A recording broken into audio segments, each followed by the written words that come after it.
गांव की कुछ औरतें कुएं में बाल्टियां डालकर घड़े में पानी भर रही है।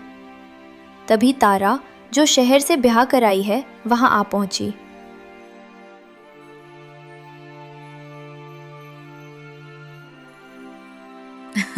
अरे वाह, सुबह सुबह कुएं का ठंडा पानी और आप सबकी गप्पे।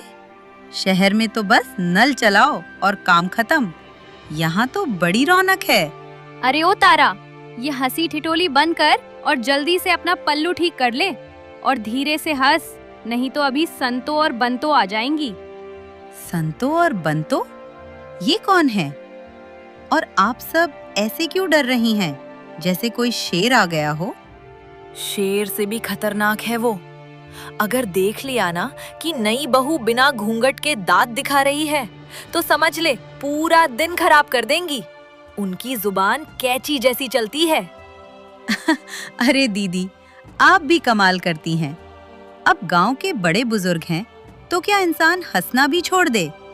उनके नाम से इतना खौफ क्यों खा रही हो? अरे तू अभी यहाँ नई नई आई है ना, इसलिए तुझे नहीं पता। संतो और बंतो दोनों कलयुग की राक्षस स्त्रियां हैं। राक्षस स्त्रियां, पूरे गांव की नाक में दम कर रखा है उन्होंने। इतना सुनते ही तारा जोर जोर से हंसने लगती है। उसकी हंसी की गूंज अभी शांत भी नहीं हुई थी कि दूर से संतो और बंतो आती दिखाई देती हैं। राक्षस स्त्रियां? क्या दीदी आप भी? चुप हो जा मुई, आ गई वो, अब देख तमाशा। संतो पूरे ठाट बाट से चेहरे पर पाउडर और सज धज कर आती है, और बंतो, जिसने बालों का जूड़ा बनाया हुआ है और चमकती साड़ी में आ रही है। दोनों के चेहरे पर गजब का रौब है। देख तो जरा इन बहुओं को बंतो।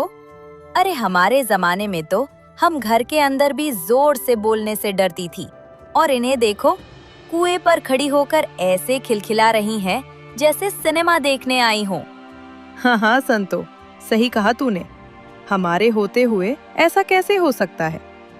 न जाने हमारे खिलाफ क्या खुसर पुसर कर रही हैं ये कल की आई छोरियां। लगता है इनके पर निकल आए हैं। तभी दोनों उन औरतों के पास पहुंच जाती है। क्या क्या है कमला की बहू, तेरे कुछ ज्यादा ही पर निकल रहे हैं। नहीं नहीं काकी, हम तो बस पानी भरने आई थी। पानी भरने आई थी? हमारे जमाने की सासें हमें ठीक से सांस भी नहीं लेने देती थी, और तो यहाँ बत्ती सी दिखा रही हो। ठीक कहा बंतो, अब खड़ी खड़ी अब मेरा मुंह क्या देख रही हो? चलो अब निकले यहाँ से। फिर सभी अपना अपना घड़ा लेकर आगे निकल जाती है। ये दोनों सगी बहनें हैं क्या? हाँ हाँ, बहन तो है, पर पिछले जन्म की जो इस जन्म में पड़ोसन बन चुकी है। इन दोनों ने गांव वालों का जीना हराम कर दिया है। संतो और बंतो घर की तरफ निकल जाती है।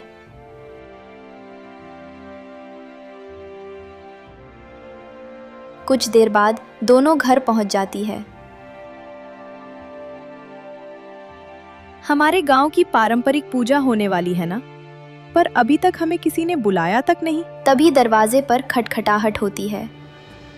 संतो, वो देख, आ गया छुछुंदर, अंदर आ जाओ।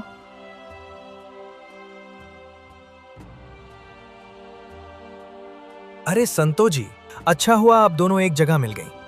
मैं ये बताने आया था कि कल हमारे गांव में नवरात्रि की पारंपरिक पूजा है, तो आप दोनों के बिना हमारी पूजा तो अधूरी रहती है।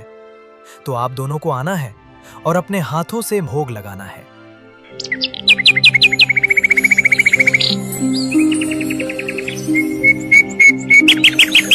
अगले दिन मंदिर पहुंच जाती है और आरती करती है। पंडित जी, आरती तो बड़ी विधि विधान से निपट गई। अब जरा महापूजा का भोग लेकर आइए। मन को शांति तो तभी मिलेगी जब माता रानी को सही भोग लगेगा। और देखिएगा पंडित जी, गुड़ से ही बना है ना। हमारी परंपरा है कि इस पूजा में सिर्फ शुद्ध गुड़ का ही भोग चढ़ता है। वो संतो जी, बंतो जी, असल में बात यह है कि... अरे इतना कांप क्यों रहे हो, जैसे कोई चोरी पकड़ी गई हो? साफ साफ बोलो, क्या हुआ है? वो इस बार का भोग जो है वो गुड़ से नहीं बना है, बल्कि शक्कर से बनाया गया है। क्या? शक्कर से? वाह जी वाह! सरपंच जी, आपने तो गजब ही कर दिया। तोड़ो तोड़ो, एक एक करके तुम सारी परंपराएं तोड़ दो। पहले औरतों का घूंघट गया, अब माता का गुड़ वाला भोग गया। सरपंच, अगर तुम्हें परंपराओं की मर्यादा ही नहीं रखनी तो हमें बुलाया ही क्यों? हमारी बेइज्जती करने के लिए? बिल्कुल। और याद रखना पंडित, जहाँ परंपरा नहीं वहाँ बंतो नहीं। और जहाँ बंतो नहीं वहाँ संतो नहीं। चल बंतो, यहाँ रुकने का कोई मतलब नहीं है। तभी वो लोग बाहर आ जाती है। संतो जी, मेरी बात तो सुनिए। आजकल गुड़ साफ नहीं मिल रहा था, इसलिए। बहाने मत बनाओ सरपंच। ये कल की आई छोरियां जो गांव के चौराहे पर खड़ी होकर दांत दिखाती रहती हैं, उनका असर तुम पर भी चढ़ गया है। ना कोई लाज ना शर्म। हाँ हाँ, हमारे जमाने में तो हम हाथ हाथ भर का घूंघट लेते थे। मजाल है कि बड़ों के सामने पलक भी उठा लें। न जाने क्या हो गया है इस संसार को। कलयुग आ गया है, कलयुग। संतो और बंतो अपनी साड़ियों के पल्लू झटकती हुई इतराते हुए वहां से निकल जाती हैं। संतो बंतो के जाने के बाद सरपंच, पंडित और गांव के कुछ पुरुष और महिलाएं इकट्ठा हैं। सबका चेहरा उतरा हुआ है। अरे सरपंच काका, ये दोनों आखिर हर वक्त इतना रौब क्यों जमाती रहती हैं? माना कि उम्र में बड़ी हैं, लेकिन क्या हम इंसान नहीं? बात बात पर राक्षस स्त्री कहना, टोकना, ये कैसा व्यवहार है? अरे बेटा, क्या बताऊं तुम्हें। ये दोनों हमारे गांव के बहुत ही धनी और जाने माने परिवारों से हैं। एक वक्त था जब गांव पर मुसीबत आई थी, तब इनके परिवारों ने अपनी हवेलियां तक बेच दी थी। हाँ बेटा, और आज भी गांव का मंदिर, आश्रम और अस्पताल इन्हीं के चंदे और दया दृष्टि से चलता है। अगर हमने इन्हें कुछ करवा कह दिया तो गांव का विकास रुक जाएगा। पर काका, ये तो हमारे गले की हड्डी बन गई हैं। ना ढंग से हंस सकते हैं, ना चैन की सांस ले सकते हैं। ऐसा ही रहा तो हम तो घर से बाहर निकलना ही बंद कर देंगे। सरपंच जी, इनका कुछ तो इलाज करना ही होगा। कम से कम कुछ दिनों के लिए इन्हें गांव से बाहर भेजो, ताकि हमें भी सुख की नींद आए। एक विचार है मेरे मन में, क्यों ना इन दोनों डोकरियों को तीर्थ यात्रा पर भेज दिया जाए। उम्र भी हो गई है और पुण्य कमाने का लालच भी उन्हें पसंद आएगा। वाह पंडित जी, क्या बात कही है। चारों धाम की यात्रा का नाम सुनकर वो मना नहीं कर पाएंगी।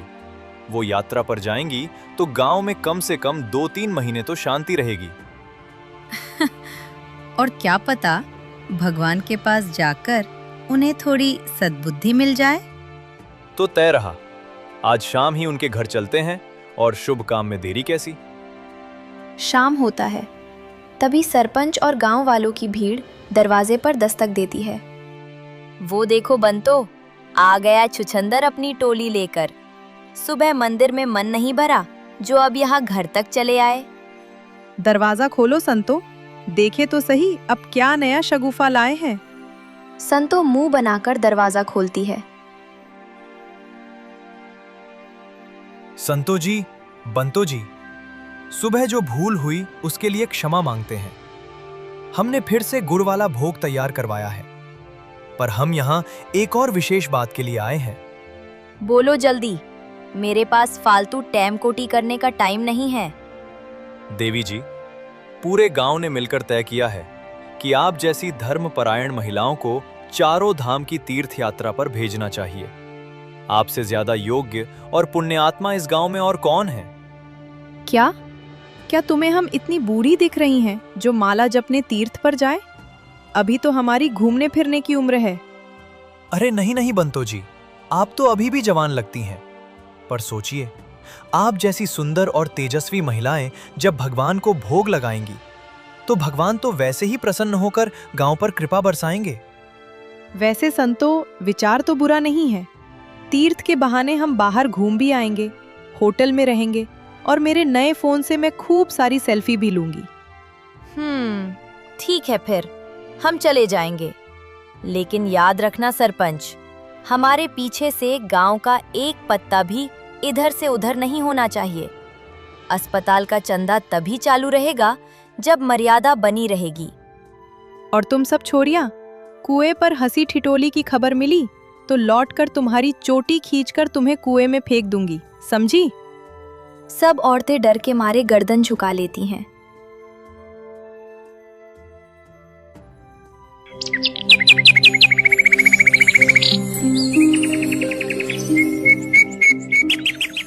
अगले दिन पूरे गांव की भीड़ स्टेशन पर है।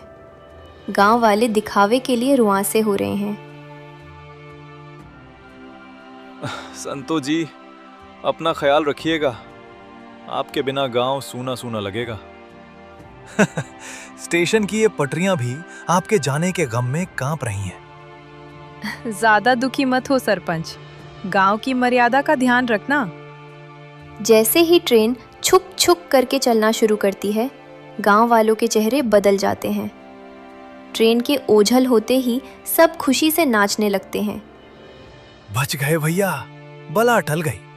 अब कम से कम 3 महीने कोई टोका टोकी नहीं होगी।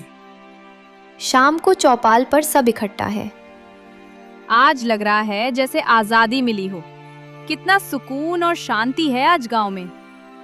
अभी शांति को कुछ ही दिन हुए थे कि अचानक गांव के चौराहे पर संतो और बंतो अपने भारी बक्सों के साथ उतरी खड़ी हैं। गांव वाले उन्हें देखकर सन्न रह जाते हैं।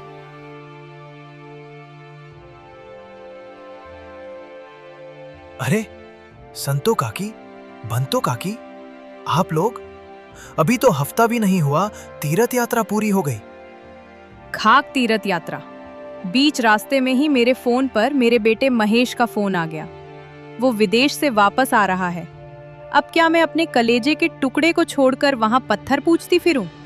अरे ओ मंगलू, राजू, चल इधर आ और हमारे बक्से उठाकर हवेली पहुंचा। और सरपंच, शक्ल क्या देख रहा है? बेटा आ रहा है हमारा, स्वागत की तैयारी कर।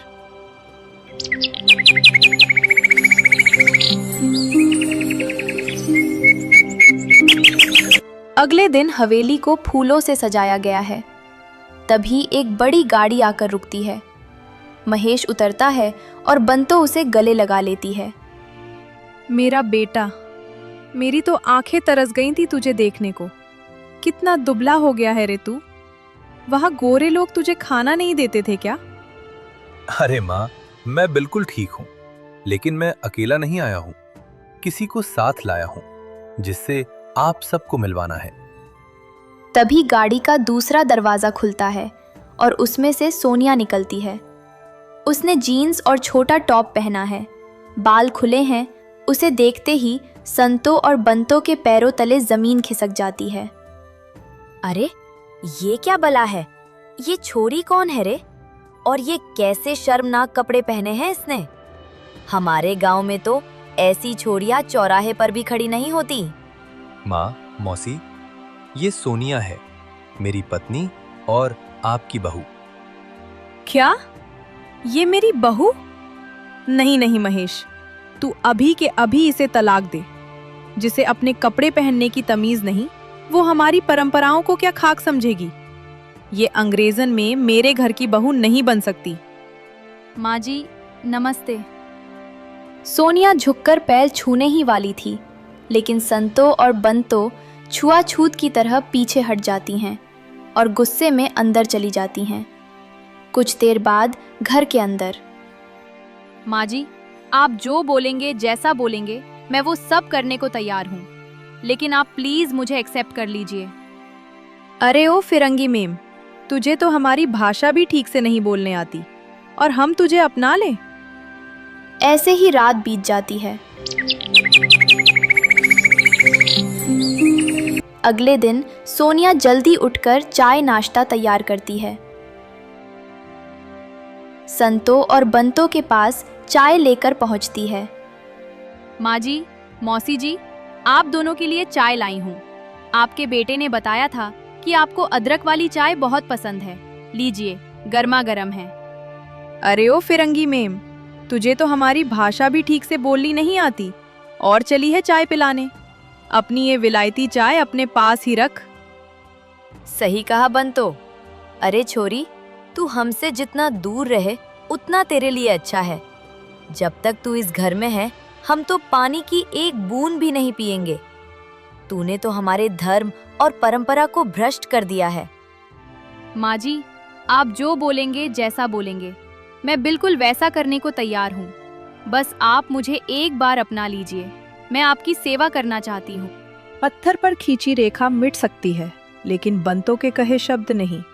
जा यहाँ से। महेश दूर खड़ा ये सब देख रहा है। उसे बहुत दुख होता है। वो सोनिया को सहारा देता है। इसी तरह पूरा दिन बीत जाता है। संतो और बंतो जिद में आकर न कुछ खाती हैं और न पीती हैं। शाम ढल चुकी है। सोनिया परेशान होकर महेश से बात कर रही है। महेश, मैं क्या करूं? आज पूरा दिन बीत गया, लेकिन माँ जी ने ना तो एक बूंद पानी पिया है और ना ही कुछ खाया है। उनकी जिद उनकी जान ले लेगी। माँ बहुत अड़ियल है सोनिया, पर तुम्हारी क्या गलती है इसमें?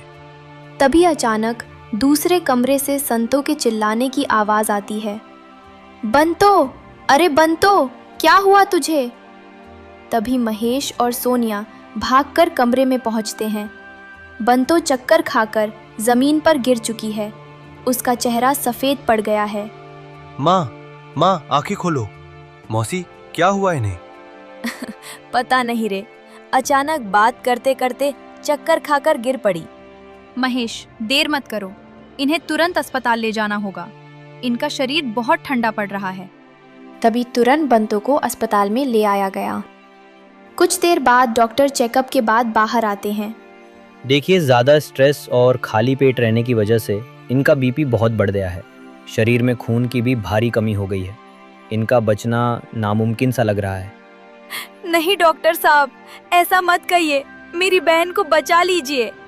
हमें तुरंत खून चढ़ाना होगा, लेकिन इनका ब्लड ग्रुप बहुत दुर्लभ है। अगर अगले 1 घंटे में खून नहीं मिला तो हम इन्हें नहीं बचा पाएंगे। डॉक्टर साहब, मेरा ब्लड ग्रुप ले लीजिए। हाँ, मेरा भी चेक कर लो। थोड़ी देर बाद चाक करने के बाद दुखद है कि आप दोनों का ब्लड ग्रुप मैच नहीं हो रहा है। डॉक्टर साहब, मेरा चेक कीजिए, मेरा ब्लड ग्रुप शायद इनसे मिल जाए। तभी डॉक्टर सोनिया का सैंपल लेते हैं और थोड़ी देर बाद मुस्कुराते हुए बाहर आते हैं। चमत्कार हो गया। सोनिया जी का खून बंतो जी से बिल्कुल मैच कर गया है। हम तुरंत ट्रीटमेंट शुरू कर रहे हैं। बंतो बिस्तर पर लेटी है। उसकी आंखों में धीरे धीरे चमक आती है। संतो और महेश पास ही खड़े हैं। सोनिया डॉक्टर से बात कर रही है। तभी बातों को होश आया और वह उठकर बैठ गई। बंतो, तूने तो डरा ही दिया था, तुझे होश आ गया। भगवान का लाख लाख शुक्र है। संतो, मुझे क्या हुआ था? ऐसा लगा जैसे मैं किसी अंधेरी खाई में गिर रही थी। मुझे किसने बचाया? बंतो, तेरा बचना नामुमकिन था। डॉक्टर ने कह दिया था कि खून नहीं मिला तो तू नहीं बचेगी। मेरे लिए तो एक एक पल 100 दिन के बराबर निकल रहा था। तो फिर खून दिया किसने? माँ, आपको सोनिया ने खून दिया है, जिसे आप फिरंगी मेम कह रही थीं, जिसे आपने घर से निकालने की कसम खाई थी। आज उसी का खून आपकी रगों में दौड़ रहा है। अगर वो आज नहीं होती तो आप हमारे बीच नहीं होती। बंतो चुपचाप सोनिया को देखती है। सोनिया की आंखों में आंसू है, लेकिन उसके चेहरे पर मुस्कान है। माँ, आपने उसे कितना भला बुरा कहा, लेकिन उसने एक भी बात का बुरा नहीं माना। उसने विदेश में मेरा साथ दिया जब मैं अकेला था। मेरा एक्सीडेंट हुआ था, तब इसी सोनिया ने मेरी जान बचाई थी। माँ, ये परंपराएं किस काम की, जो इंसान से उसकी उड़ान छीन ले और नफरत करना सिखाए। बस माँ, अब बहुत हुआ। मैं कल फिर से वापस जा रहा हूँ।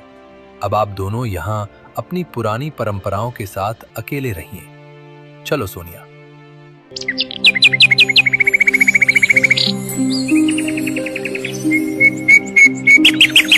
अगले दिन महेश और सोनिया अपने बैग उठाकर निकलने लगते हैं। संतो और बंतो एक दूसरे की तरफ देखती हैं। उनकी आंखों में अपनी गलती का एहसास और पछतावा साफ दिख रहा है। अरे ओ छोरी, रुक, कहाँ जा रही है? इतना सुनते ही महेश और सोनिया रुक जाते हैं। बंतो खड़ी होती है। जाने से पहले अपनी सासू माँ के पैर नहीं छुएगी?